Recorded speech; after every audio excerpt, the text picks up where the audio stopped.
ఆంధ్రప్రదేశ్లో కాపు ఓట్లను ఆకర్షించేందుకు పెద్ద ప్రయత్నాలు రాజకీయ పార్టీలు మొదలుపెట్టాయి.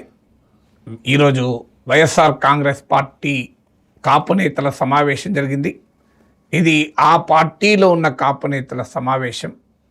ఆ తర్వాత బహుశా ఇతర కాపు సామాజిక వర్గ నేతల్ని కూడా కలుపుకొని కార్యాచరణకు వైఎస్ఆర్ కాంగ్రెస్ ప్రయత్నించవచ్చు. అదే సమయంలో జనసేన, టీడీపీల పొత్తు ఆధారంగా కూటమి కూడా కాపు ఓట్లను ఆకర్షించడానికి, నిలబెట్టుకోవటానికి చేయగలిగిన కృషి అంతా చేస్తుంది.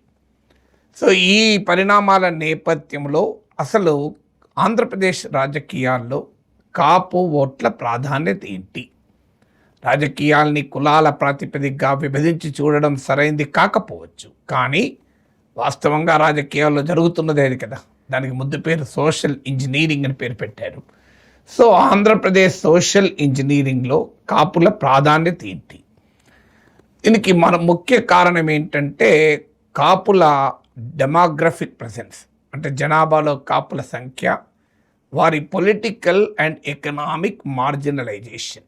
ఇది మొదటి సమస్యగా ఉంది. ఇప్పుడు కాదు, ఇది ఆంధ్రప్రదేశ్ పుట్టినప్పటి నుంచి కాపుల రాజకీయ, ఆర్థిక, సామాజిక ఆకాంక్షలు ఆంధ్రప్రదేశ్ రాజకీయ వ్యవస్థలో పూర్తిగా నెరవేరకపోవడం ఈ సామాజిక వర్గంలో అసంతృప్తికి కారణం. మీరు పరిశోధనా వ్యాసాల ఆధారంగా ఆంధ్రప్రదేశ్ రాజకీయాలలో ఉన్న కాపు ఓట్ల సిగ్నిఫికెన్స్ను ఈ వీడియోలో విశ్లేషించే ప్రయత్నం చేస్తాను. ఆంధ్రప్రదేశ్ ఏర్పడిన నాటి నుంచి ఆ తర్వాత విభజిత రాష్ట్రంలో కూడా రెండు కులాలు, రెండు సామాజిక వర్గాలు రాష్ట్ర రాజకీయాల్ని శాసిస్తున్నాయి, కమ్మాస్ అండ్ రెడ్డిస్. సో ఈ రెండు సామాజిక వర్గాల జనాభాతో పోలిస్తే కాపుల జనాభా ఎక్కువ, గణనీయంగా ఎక్కువ. నా దగ్గర ఇప్పుడు ఎంపరికల్ డేటా కూడా చెప్తున్నాను. ది వైర్లో విఘ్నేష్ కార్తిక్ అనే రీసెర్చర్ రాసిన వ్యాసం మీరు స్క్రీన్ పైన చూడండి. ఇతను Royal Netherlands Institute of South East Asian and Caribbean స్టడీస్లో post doctoral fellow in Indian and Indonesian politics. So ఇతను రాసిన పరిశోధనా వ్యాసంలో పేర్కొన్నది ఏంటంటే ఆంధ్రప్రదేశ్ జనాభాలో కమాస్ 5%, రెడ్డిస్ 8%, కానీ 15% కాపుస్, అంటే రెడ్డిస్ కన్నా దాదాపు రెట్టింపు, కమాస్ కన్నా 3 times ఎక్కువ అని ఈ రీసెర్చర్ చెప్తున్నటువంటి గణాంకాలు.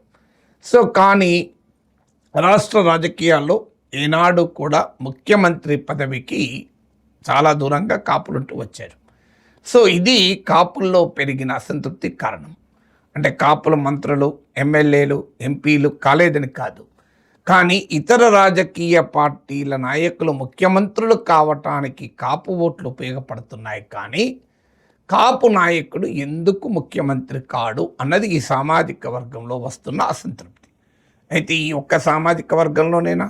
ఇతర సామాజిక వర్గాలలో ఆ అవకాశాలు వచ్చాయంటే రాజకీయాల్లో ఉన్న సామాజిక అసమానతలు మనకు తెలియనివి కావు. ఈ యొక్క ఆంధ్రప్రదేశే కాదు, దేశమంతటా కూడా ఇదే ఫినమినన్. కానీ ఆంధ్రప్రదేశ్లో న్యూమరికల్గా కాపుస్ బలంగా ఉండడం, అందులో కూడా గోదావరి జిల్లాల్లోనూ కొన్ని నియోజకవర్గాల్లో కేంద్రీకృతమై ఉన్నప్పుడు ఏమవుతుందంటే వారి ఓటు సీట్ కన్వర్షన్ చాలా ఎక్కువగా ఉంటుంది. అదే ఒక సామాజిక వర్గం డిస్ట్రిబ్యూట్ అయి ఉంటే వారి రాజకీయ ప్రభావం ఒక రకంగా ఉంటుంది, ఎలక్టోరల్ ఇంపాక్ట్. వారు కేంద్రీకృతమై ఉంటే, కాన్సన్ట్రేట్ అయి ఉంటే వారి ఎలక్టోరల్ ఇంపాక్ట్ ఇంకో రకంగా ఉంటుంది. సో అందువల్ల అన్ని రాజకీయ పార్టీలు కూడా తాము గెలవాలంటే కాపు ఓట్లను కీలకంగా భావిస్తాయి. సో కాపు ఓటు షిఫ్ట్ కావడమే ఆంధ్రప్రదేశ్ రాష్ట్ర రాజకీయాలలో అధికారం ఒకరి నుంచి ఒకరికి షిఫ్ట్ కావడానికి దోహదం చేస్తున్నవి. వాస్తవంగా కాపు, కమ్మ, రెడ్డిస్ ఈ మూడు సామాజిక వర్గాలకు కూడా అగ్రికల్చరల్ కమ్యూనిటీస్, అంటే వ్యవసాయ ఆధారిత సామాజిక వర్గాలు. కానీ ఆంధ్రప్రదేశ్ ఎకనామిక్ ట్రాన్స్ఫర్మేషన్లో వచ్చినటువంటి మార్పులలో కాపులు మార్జినలైజ్ అయ్యారు అనేది ఇంతకుముందు నేను చెప్పిన విఘ్నేష్ కార్తిక్ రాసిన రీసెర్చ్ పేపర్ వాదన. అంటే ఎప్పుడైతే ఆంధ్రప్రదేశ్ ఎకానమీలో అగ్రికల్చర్ రోల్ తగ్గుతూ అర్బన్ సెంట్రిక్ ఎకనామిక్ చేంజెస్ ప్రాధాన్యతను సంతరించుకున్నాయో, ఇతర సామాజిక వర్గాలతో పోలిస్తే కాపులు ఈ అర్బన్ సెంట్రిక్ ఎకనామిక్ ట్రాన్స్ఫర్మేషన్లో ఆర్థికంగా ప్రయోజనము పొందలేదు. దీనివల్ల రాజకీయపరమైన మార్జినలైజేషన్, ఆర్థిక సామాజిక మార్జినలైజేషన్ కూడా కారణమయ్యాయి అన్నది కాపుల సామాజిక రాజకీయ ఆర్థిక ప్రస్థానాన్ని పరిశోధించిన వారు చేస్తున్న విశ్లేషణ. ఇక రాజకీయ పరంగా తమ ఉనికిని, తమ అస్తిత్వాన్ని అసర్ట్ చేసుకోవటానికి కాపుల్లో చాలా దశాబ్దాలుగా కృషి జరుగుతూ వచ్చింది. కానీ ఏ కృషి సిగ్నిఫికెంట్ రిజల్ట్ను ఇవ్వలేకపోయింది. కొన్ని సందర్భాల్లో కొన్ని ఫలితాలు ఇచ్చినప్పటికీ కూడా మీకు మొదటి ప్రయత్నం వంగవీటి రంగా నాయకత్వంలో కాపు పొలిటికల్ కన్సాలిడేషన్ కొరకు ఉమ్మడి ఆంధ్రప్రదేశ్ రాజకీయాల్లో జరిగిన మొదటి ప్రయత్నం. అందుకే ఇప్పటికీ కూడా కాపు సామాజిక వర్గం ఆధారంగా రాజకీయాలు చేయాలనుకునే ఎవరైనా రంగాను గుర్తు చేసుకోకుండా, రంగాను సమర్థించకుండా, రంగా పొలిటికల్ లెగసీని డిఫెండ్ చేయకుండా ఉండరు. సో కానీ రంగా రాజకీయ పార్టీగా కాపు సామాజిక వర్గ ఆకాంక్షలే పునాదిగా కలిగిన రాజకీయ పార్టీగా రూపాంతరము చెందలేకపోయారు. ఆ తర్వాత ప్రజారాజ్యం చిరంజీవి ఏర్పాటు చేశారు. చిరంజీవి పొలిటికల్ ఇన్ఫ్లుయెన్స్ ఏ ఒక్క కులానికి, ఏ ఒక్క సామాజిక వర్గానికి పరిమితం అని చెప్పలేము.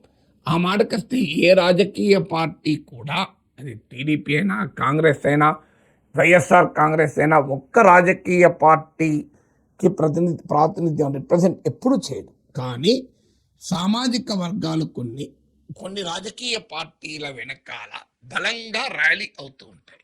సో ఆ మేరకు అందుకే ఆ సామాజిక వర్గాల్ని ఆ రాజకీయ పార్టీలతో కలిపి చూస్తూ ఉంటారు రాజకీయ నాయకులకు కానీ, సామాజిక శాస్త్రవేత్తలు కానీ.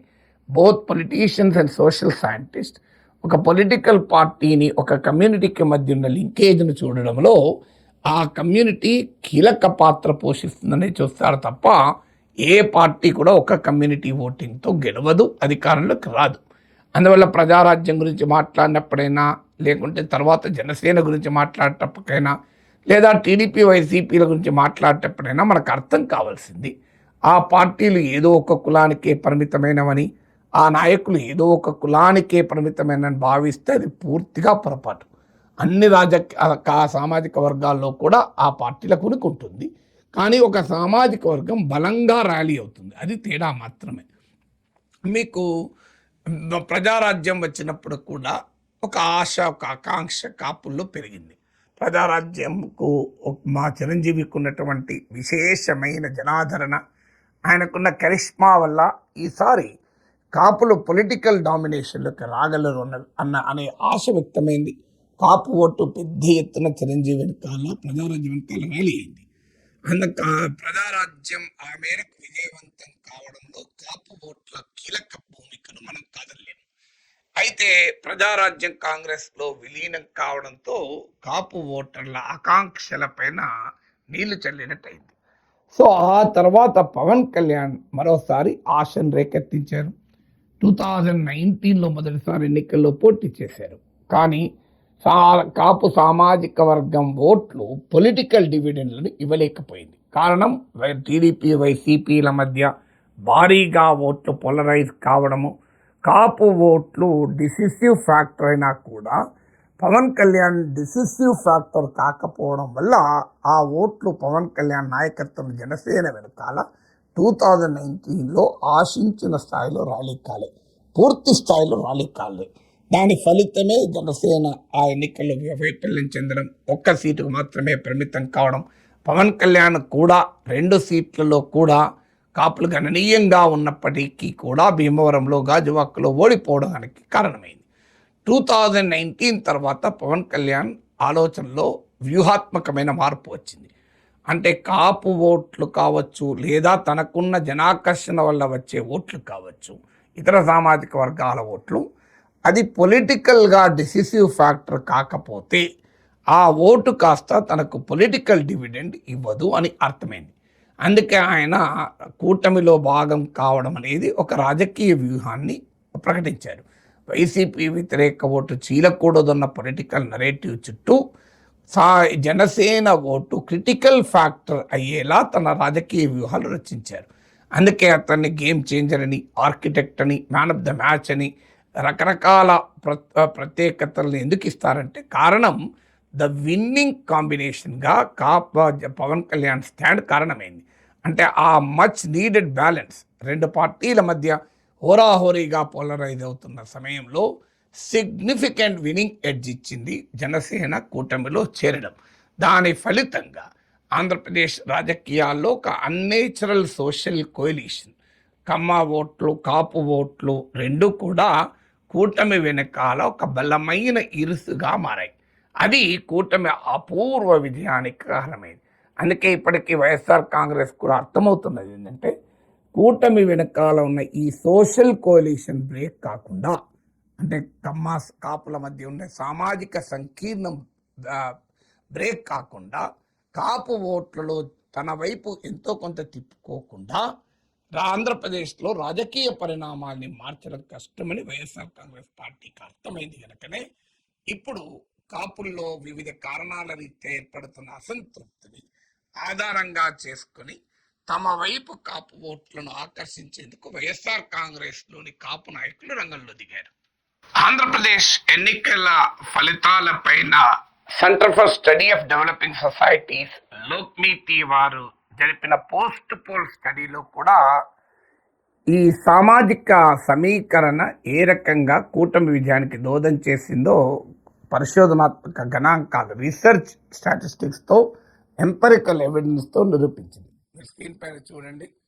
ఏ successful social coalition, a successful social alliance ఏ రకంగా 2024 ఎలక్షన్స్ను ప్రభావితం చేసిందో చెప్పారు. సో ఈ స్టడీ ప్రకారం కూడా కాపులు అత్యధికంగా కూటమికి ఓటు వేశారు. వైఎస్ఆర్ కాంగ్రెస్ పార్టీ 2019లో తెచ్చుకున్న కాపు ఓట్లను గణనీయంగా కోల్పోయింది. అంటే ఏ రకంగా కాపు ఓట్లు రాష్ట్రంలో ఎవరు గెలుస్తారు, ఎవరు ఓడుతారు అనే అంశాన్ని ప్రభావితం చేస్తూ ఉంటారు.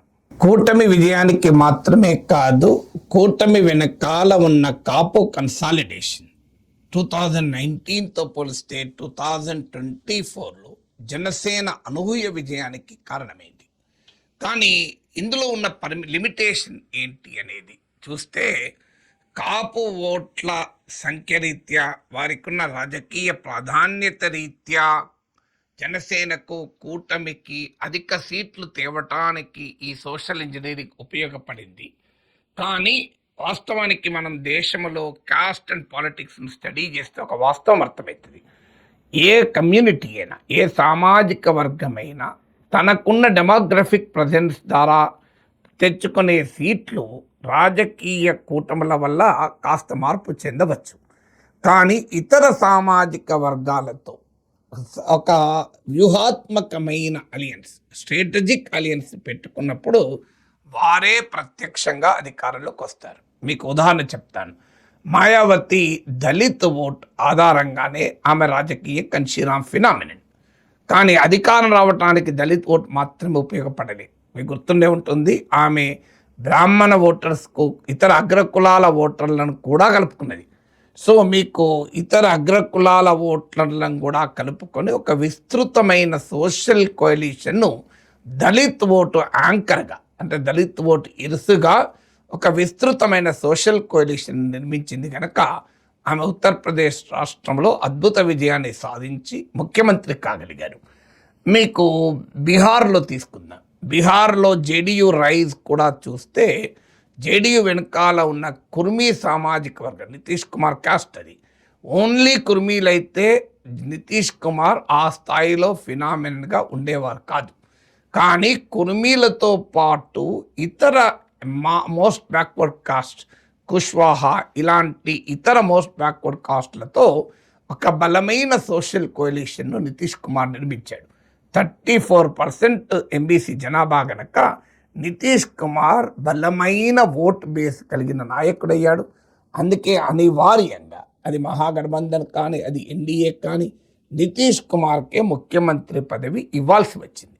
ఇక మూడో ఉదాహరణ ఇటీవల 2024 లోక్సభ ఎలక్షన్స్లో మీకు జరిగినటువంటి ఉత్తరప్రదేశ్ రిజల్ట్. యూపీ రిజల్ట్లో మీకు more than 30 seats Samajwadi party గెలుచుకోగలిగింది. మీకు బీజేపీ కన్నా ఎక్కువ సీట్లు తెచ్చుకోగలిగింది. ఎలా సాధ్యమైంది ఇది? వాస్తవంగా సమాజ్వాదీ పార్టీ వెనకాల ఉన్నది బలమైన యాదవ్ కమ్యూనిటీ. దానికి బీజేపీతో ఫైట్లో ముస్లిం కమ్యూనిటీ కూడా దోహదం చేసింది. దీన్నే ఎంవై ఫార్ములా అంటారు. కానీ MY formula BJP social engineering ముందు నిలబడలేకపోయింది. ఎందుకంటే బీజేపీ అప్పర్ కాస్ట్ ఓటర్స్ను, నాన్ యాదవ్ ఓబీసీలను, అప్నా దల్, సుహేల్ దేవ్, భారతీయ సమాజ్ పార్టీ ఇలాంటి చిన్న చిన్న పార్టీలను కలుపుకొని నాన్ యాదవ్ ఓబీసీలను, అలాగే మీకు దళితుల్లో ఉన్న మాయావతి కాస్ట్ చమర్ కనుక నాన్ చమర్ దళితులను, ఈ విస్తృతమైన సోషల్ కోalition బీజేపీ నిర్మించింది. అంటే upper caste voters BJP traditional voters, Brahmin, Rajput, Thakur voters, దానికి తోడు నాన్ యాదవ్ ఓబీసీసు, యాదవ్ల డామినేషన్కి వ్యతిరేకంగా ఉన్న వాళ్ళు అసంతృప్తితో ఉన్నారు, చమర్ల డామినేషన్లకు అసంతృప్తితో ఉన్నారు నాన్ చమర్ దళిత్. వీళ్ళందరినీ కలిపి దానికి తోడు హిందుత్వ బైండింగ్ ఫోర్స్ కనుక ఎప్పుడైతే కలిపిందో బీజేపీ యూపీలో తిరుగులేని శక్తి అయింది. దానితో చాలా కాలం రాజకీయంగా తనకు ఉపయోగపడిన ముస్లిం యాదవ్ ఈక్వేషన్ అఖిలేష్ యాదవ్కు సరిపోలే. అందుకే 2024లో ఆయన దాన్ని ఎక్స్పాండ్ చేసి మండల్ 2.0ను ప్రజెంట్ చేసి పీడీఏ, మీకు పిచ్డే దళిత్ అల్పసంఖ్యాక్ అంటే వెనుకబడిన వర్గాలు, దళితులు, ముస్లింలనే కొత్త నినాదం ఇచ్చాడు. మాయావతి బలహీనపడడం కూడా ఆయనకు ఉపయోగపడింది. యాదవ్ డామినేషన్ను తగ్గిస్తూ నాన్ యాదవ్ ఓటర్లకు అవుట్రీచ్ అయ్యాడు అఖిలేష్ యాదవ్. అఖిలేష్ యాదవ్ పీడీఏ ప్రయోగం అద్భుతంగా విజయం సాధించింది. ఉత్తరప్రదేశ్లో 2024లో బీజేపీ కన్నా ఎక్కువ సీట్లు తెచ్చుకోవడమే కాదు, అసలు బీజేపీకి 240 సీట్స్కు పడిపోవడానికి కూడా కారణమైంది. Mayawati, Nitish Kumar, even BJP rice, మొదట్లో బీజేపీ కేవలం అప్పర్ కాస్ట్ ఓట్లు ఉండేవి. ఇతర సామాజిక వర్గాలను కలుపుకున్న తర్వాత ఇంక్లూజివ్ హిందుత్వ తర్వాత బీజేపీ బలపడింది. అఖిలేష్ యాదవ్, ఈ మూడు ఉదాహరణలో మనకు ఏమర్థమవుతుంది? ఒక బలమైన సామాజిక వర్గం ఇరుసుగా రాజకీయంగా మార్జినలైజ్ అయిన ఇతర సామాజిక వర్గాలను కలుపుకున్నప్పుడే రాజకీయంగా మార్జినలైజ్ కావచ్చు, లేదా రాజకీయంగా అసంతృప్తి చెందొచ్చు. ఇలా పొలిటికల్లీ డిస్గ్రంటిల్ లేదా పొలిటికల్లీ మార్జినలైజ్ కాస్ట్లకు ఆ నాయకత్వం ఇచ్చారనుకోండి. ఎలాగైతే కొన్ని ఇతర ఎంబీసీలకు, యాదవ్లు ఇతర బీసీలకు, మీకు మాయావతి దళిత్ ఓట్ యాంకర్గా చేసుకొని రాజకీయంగా మార్జినలైజ్ అయిన అప్పర్ కాస్ట్లను కలుపుకున్నది. ఈ ప్రయోగం ఆంధ్రప్రదేశ్లో ఏ కాపు నాయకుడు కూడా చేయలేదు. చిరంజీవి చేయలేదు, పవన్ కళ్యాణ్ కూడా చేయడం లేదు. ఫలితంగా కాపు ఓట్లు ఇతరులకు ఇతర సామాజిక వర్గాలకు చెందిన నాయకులకు అధికారాన్ని ఇవ్వటానికి ఉపయోగపడుతున్నాయి తప్ప సొంతగా తామే పొలిటికల్ డామినెంట్ గ్రూప్గా ఎమర్జ్ కాలేకపోతున్నారు. మీకు ఇతర రాష్ట్రాల్లో జరిగిన అనుభవాలు ఇదే.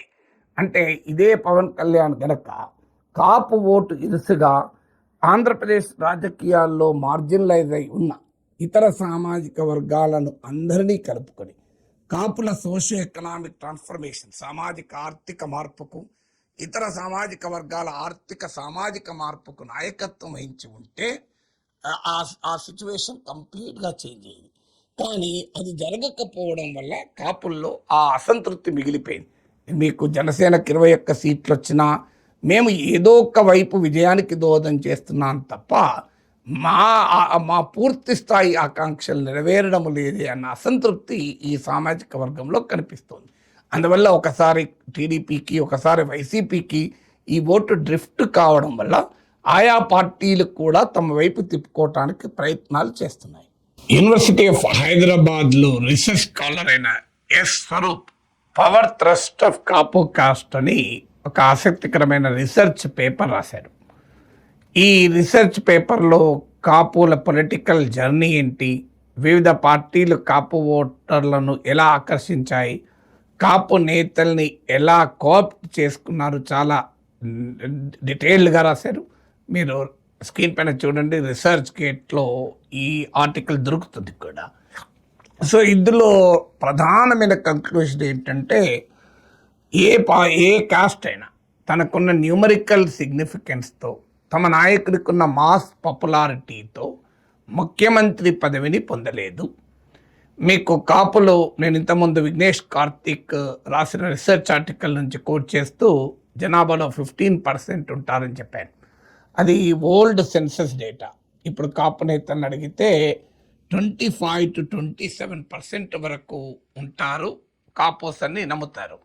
కొన్ని అంచనాలు అయితే విభజిత ఆంధ్రప్రదేశ్లో 30 to 40 సీట్స్ను కూడా కాపులు డిసైడ్ చేయగలుగుతారు అని. కాపు, బలిజ, ఒంటరి, తూర్పు కాపు, ఇలా కాపు అసోసియేటెడ్ కాస్ట్లు కూడా అన్నీ కలిపితే. కానీ ఏం జరుగుతూ వచ్చింది అంటే, మీరు ఎస్ స్వరూప్ రాసినటువంటి రీసెర్చ్లో మీకు ఆసక్తికరమైన కంక్లూషన్ కనబడుతుంది.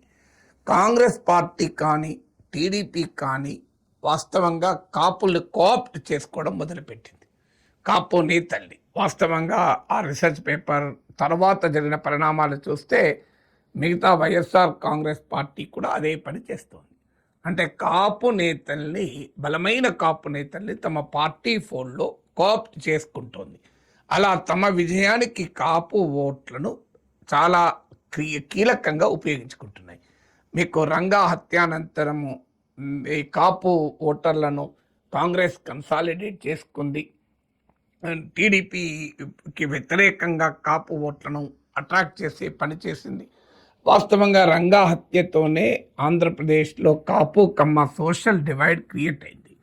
ఆ తర్వాత దాసరి నారాయణరావు ప్రఖ్యాత కాపు నేతగా ఎమర్జ్ అయ్యాడు. ఒక దశలో ఆయన తెలుగు తల్లి అని ఒక పార్టీ కూడా పెడతారు అని అనుకున్నారు. కానీ కాంగ్రెస్ పార్టీలోనే అతను కొనసాగాడు. కాంగ్రెస్ పార్టీ సక్సెస్ఫుల్గా దాసరి నారాయణరావు లాంటి ప్రముఖ కాపు నేతను కోఆప్ట్ చేసుకుంది. ఆయన కేంద్ర మంత్రివర్గంలో కూడా తీసుకుని గుర్తింపునిచ్చింది. ఆ తర్వాత 2009లో చిరంజీవి ప్రజారాజ్యం పెట్టడము, 18 సీట్స్ గెలుచుకున్నారు. సో మోర్ దెన్ 16% ఓటింగ్ తెచ్చుకున్నారు. వాస్తవంగా తెలంగాణలో వచ్చిన సీట్లు, ఓట్లు తక్కువ. మీరు ఇప్పటి ఆంధ్రప్రదేశ్ తీసుకుంటే వాస్తవంగా చాలా గణనీయంగా ఎక్కువగా ఉంటుంది. అంటే కాపు ఓటు ఒకటే చిరంజీవికి ప్రజారాజ్యంకి వచ్చిన ఓట్లు అనుకుంటే పొరపాటు. సో చిరంజీవికి ఉన్న ఇతర సామాజిక వర్గాల్లో, అన్ని సామాజిక వర్గాల్లో ఉన్న జనాదరణ కూడా కలుపుకొని మనం ఈ ఓటింగ్ను చూడవచ్చు. అదే సమయంలో కాపులంతా ప్రజారాజ్యంకే వేశారని కూడా చెప్పలేము. కానీ డెఫినెట్గా ప్రజారాజ్యంకి వచ్చిన 16% ఓటింగ్, అది విభజిత ఆంధ్రప్రదేశ్, ప్రస్తుత ఆంధ్రప్రదేశ్లో అయితే అది చాలా ఎక్కువ ఉంటుంది. కాపు ఓట్ల న్యూమరికల్ ప్రజెన్స్ను ఒక ఇండికేషన్గా పనిచేస్తుంది. కానీ చిరంజీవికి కూడా ప్రజారాజ్యంను కాంగ్రెస్లో విలీనం చేశారు. ఆ తర్వాత కేంద్రంలో మంత్రి అయ్యారు. ఆ రకంగా కాంగ్రెస్ పార్టీ రంగా లెగసీని కోఆప్ట్ చేసుకుంది. దాసరి నారాయణరావు, చిరంజీవి లాంటి స్టార్ పొలిటీషియన్లను, అంటే కాపు సామాజిక వర్గం ఎవరిపైనైతే ఆశలు పెట్టుకుందో వారిని కోఆప్ట్ చేసుకుంది. సో ఇలా కాంగ్రెస్ పార్టీ ప్రఖ్యాత కాపు నేతల్ని కోఆప్ట్ చేసుకోవడం వల్ల కాపులలో ఒక చీఫ్ మినిస్టర్ మా సామాజిక వర్గం నుంచి కావాలి అన్న ఆకాంక్ష నెరవేరకుండా ఉండిపోయింది. వాస్తవంగా భారతీయ జనతా పార్టీ కూడా కాపు ఓట్లకు ప్రయత్నం చేసింది.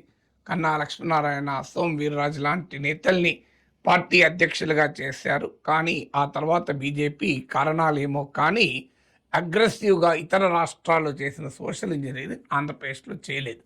కాపు సామాజిక వర్గానికి నాయకత్వాన్ని ఇచ్చి పెద్ద ఎత్తున ఇతర సామాజిక వర్గాలను కలుపుకునే ప్రయత్నం బీజేపీ కూడా చేయలేదు. బీజేపీయే కాదు, ఏ కాపు నేత కూడా చేయలేదు. మీకు దాసరి నారాయణరావు కానీ, చిరంజీవి కానీ, ఈవెన్ పవన్ కళ్యాణ్ కానీ కాపుల ఓటింగ్ ఒక ఇరుసుగా తీసుకొని, ఒక యాంకర్గా తీసుకొని పొలిటికల్గా మార్జినలైజ్ అయిన BC, SC, ST, minority and మరికొన్ని అగ్రకులాల ఓట్లను గనక ఒక బ్రాడ్ సోషల్ కోalition నిర్మించి ఉంటే డెఫినెట్గా రాజకీయాలు ఇంకో రకంగా ఉండేది. సో ఆ ప్రయత్నము ఆంధ్రప్రదేశ్లో ఎవరూ చేయలేదు, ఏ కాపు నేత కూడా చేయలేదు. నేను అందుకే మొదట్లో చెప్పాను, ఉత్తరప్రదేశ్లో మాయావతి బిల్డ్ చేసిన సోషల్ కోalition, ఇటీవల అఖిలేష్ యాదవ్ చేసిన పీడీఏ ప్రయోగము కూడా ఇందుకు ఉదాహరణ. అఫ్కోర్స్ నితీష్ కుమార్ది వేరే, అతను కోర్ ఓటు ఉపయోగించుకొని అతను పొలిటికల్ మేనూవరింగ్ ద్వారా అధికారాన్ని నిలబెట్టుకున్నాడు. సో ఆంధ్రప్రదేశ్లో అలాంటి ప్రయత్నం కూడా ఏది జరగలేదు.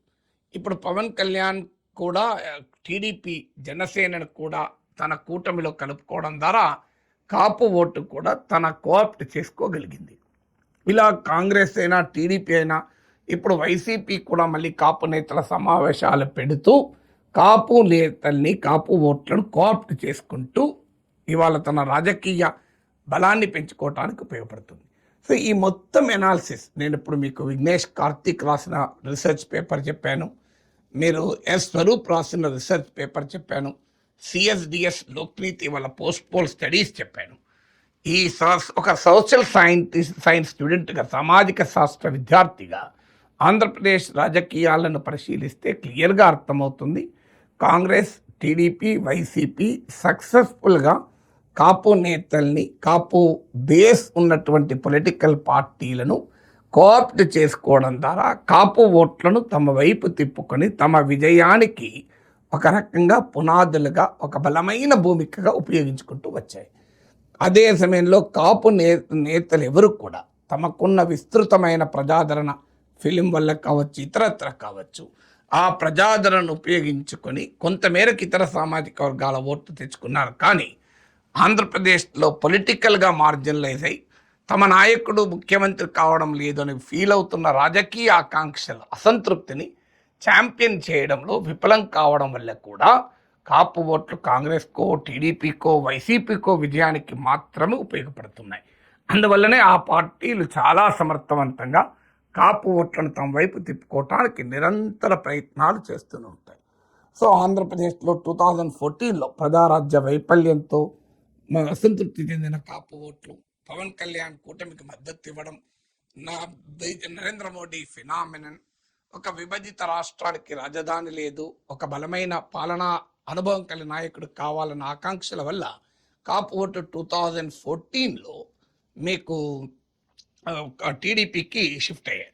నేను చంద్రబాబు నాయుడు కంబ్యాక్ అని ఎకనామిక్ అండ్ పొలిటికల్ వీక్లీలో రాసిన వ్యాసాన్ని కూడా మీరు స్క్రీన్ పైన చూడండి. ఆ రోజుల్లో కూడా ఈ విశ్లేషణ చేశాను. సో 2014లో క్లియర్గా చంద్రబాబు నాయుడు విజయంలో కాపు ఓట్లు కీలక భూమిక పోషించారు. కానీ ఆ తర్వాత జరిగిన పరిణామాలు, కాపు రిజర్వేషన్ సమస్య అపరిష్కృతంగా ఉండడం, కాపులకు రిజర్వేషన్ ఇస్తే ఇతర బీసీల్లో వ్యతిరేకత వస్తుందనే భయం, అనుమానము, కాపులకు అప్పర్ కాస్ట్ అంటే ఎకనామికలీ పూర్ పర్సన్ కోటా కింద 5% ఇస్తామనడం, ఇవన్నీ ఏవి పెద్దగా ప్రభావం చూపకపోవడం, కాపు కార్పొరేషను వాటికి నిధుల కొరత, ముద్రగడ పద్మనాభం ఉద్యమము, దాని పట్ల టీడీపీ ప్రభుత్వం అనుసరించిన వైఖరి, వీటి వల్ల 2019 ఎలక్షన్స్కి వచ్చే వరకు కాపు ఓటు సిగ్నిఫికెంట్గా వైసీపీకి షిఫ్ట్ అయి వైసీపీ విజయానికి కారణమైంది. 2024కి వచ్చే వరకు వైఎస్ఆర్ కాంగ్రెస్ పట్ల తీవ్ర వ్యతిరేకత ఉండడం, వైసీపీ వ్యతిరేక ఓటు చీలకూడదన్న ఒక రాజకీయ వ్యూహాన్ని పవన్ కళ్యాణ్ అనుసరించడం, దానితో జనసేన టీడీపీతో కూటమి కట్టడం వల్ల పెద్ద ఎత్తున కూటమి విజయం సాధించింది. జనసేన కూడా 100% స్ట్రైక్ రేట్తో 21 సీట్ తెచ్చుకుంది. ఆ రకంగా కాపులు మరోసారి కూటమి విజయానికి, టీడీపీ నాయకత్వంలోని కూటమి విజయానికి దోహదం చేశారు. ఇలా మొత్తం చరిత్ర అంతా తీసుకుంటే కాంగ్రెస్, టీడీపీ, వైఎస్ఆర్ కాంగ్రెస్ పార్టీ కాపు నేతల్ని, కాపు ఓట్లను కోఆప్ట్ చేసుకోవడం అనేది మనకు రాజకీయ ప్రక్రియలో కనబడుతుంది. అందువల్లనే ఇప్పటికీ కూడా కాపు ఓట్లలో ఎక్కడో ఒక చోట ఆ అసంతృప్తి కొనసాగుతుంది. మా న్యూమరికల్ స్ట్రెంగ్త్, మా సంఖ్యాపరమైన బలానికి తగినట్లుగా మాకు రాజకీయాల్లో గుర్తింపు రాలేదన్న అసంతృప్తి వాళ్ళలో ఇప్పటికీ కొనసాగుతూ ఉంటుంది.